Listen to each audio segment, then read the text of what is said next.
Hi, Representative Rutigliano. Welcome to the Rundown podcast. Would you like to tell us a little bit about yourself today? Hi, my name is David Rutigliano, Representative Rutigliano. I represent the 123rd District, which is Trumbull. I was born and raised in Connecticut. I grew up in a fancy place called Waterbury. I'm not sure if you ever heard of it. I graduated from Kennedy High School, and I went to culinary school. I am a classically trained chef, and now I own restaurants. So, how long have you been a state representative? This is my 13th year. Wow. Right. So how is this session going compared to other sessions? I find that this session's been busy. I feel this is a part-time job, which is good. We certainly don't want to be full-time here in Connecticut, but I feel we've been up here a lot over the first month. There's a lot going on.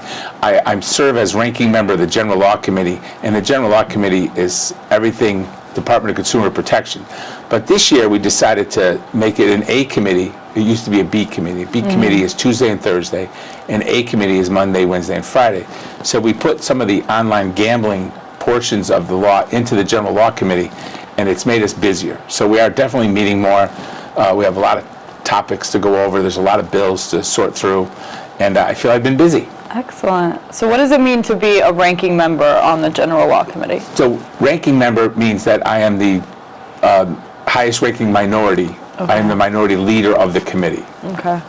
Does your job differ from regular members of the committee? So I would sort of make sure that our Republican initiatives get put forth on the committee, that our perspective is at least heard, and that other members' bills get called. So I'm sort of responsible for sort of getting another representative's bill a public hearing and seeing if we can make it into law. Sort of the advocate on the committee for other Republicans. Awesome. But that, we also regulate. The Department of Consumer Protection is a regulatory agency, and we sort of task them with things to do.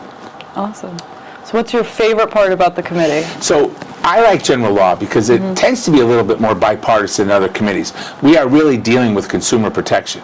Okay. And the best part is that 1 minute we're talking about pharmacies, next minute we're talking about licensing electricians, and then we could be talking about marijuana. We're not pigeonholed into one subject. We cover everything from pool installers to solar installers.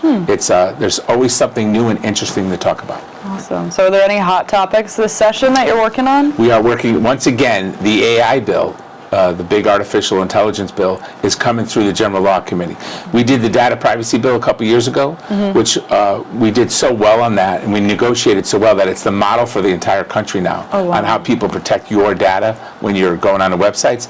And the AI bill, it's funny, there's a little bit of tension with the bill because certain members want to regulate AI and its potential biases in hiring, healthcare, and the rental market. But the governor's office doesn't want to suppress any future business. And he thinks that if we pass too restrictive, some of the biosciences that are starting to pop up in the New Haven area might not choose Connecticut. Wow. Very interesting. Super interesting. There's been a task force on it for a couple years. But, we went from that to regulating hemp and how much hemp and THC could be in a seltzer and where those could be sold. That was a big bill we passed last year. We didn't really legalize marijuana a few years ago. We commercialized marijuana a few years ago. And we weren't for that.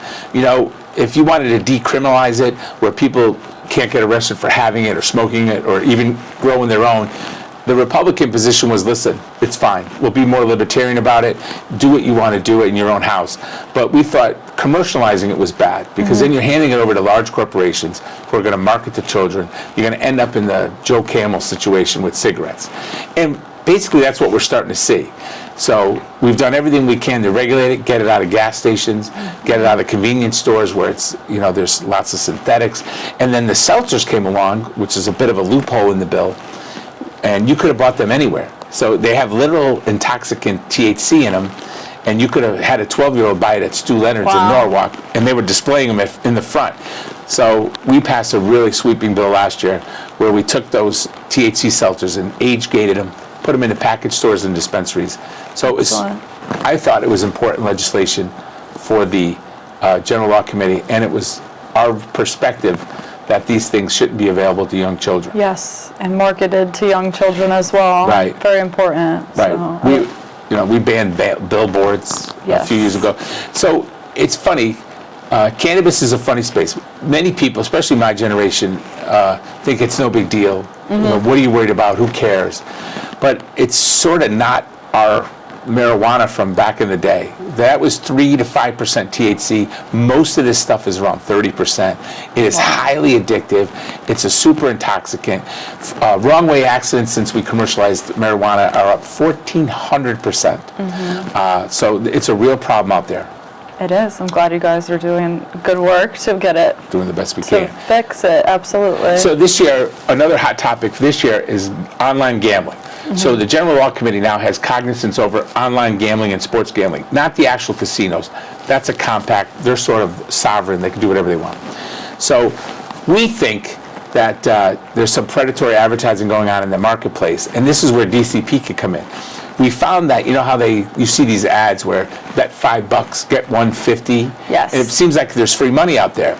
Well, the fine print on the bottom says that you have to gamble $10,000 within 10 days or you don't get your $150. And it's really targeting young people or people who really can't afford to be in the marketplace. We also found that unlike other states that legalize sports gambling and online gambling, we allowed for these accounts to be funded with a credit card. Not a debit card, but an actual revolving charge card. So somebody could fund it, may not have the funds to do it, and now they're at a 20-25% interest rate. And to make it even worse, we didn't even make that credit card to be exclusive to the user.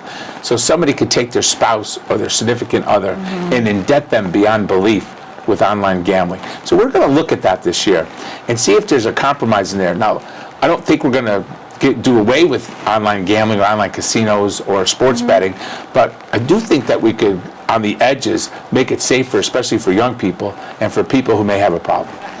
I really enjoyed sitting down with you. I also look forward to, in future podcasts, sort of learning what other members are up to and what the Republican perspective is here in the Capitol. It's important that we have a robust two-party system, and we sort of represent the loyal opposition, and we try to inject common sense into the process. There's a lot of crazy bills out there. There's a lot of things that will raise everybody's taxes and make it harder to live here in Connecticut. Yes. And we look at it as our job to point this out and shine some light on it. And since we can't get a fair shake in the regular media, we're trying to do it a different way. Stay tuned for future episodes, The Capitol Rundown.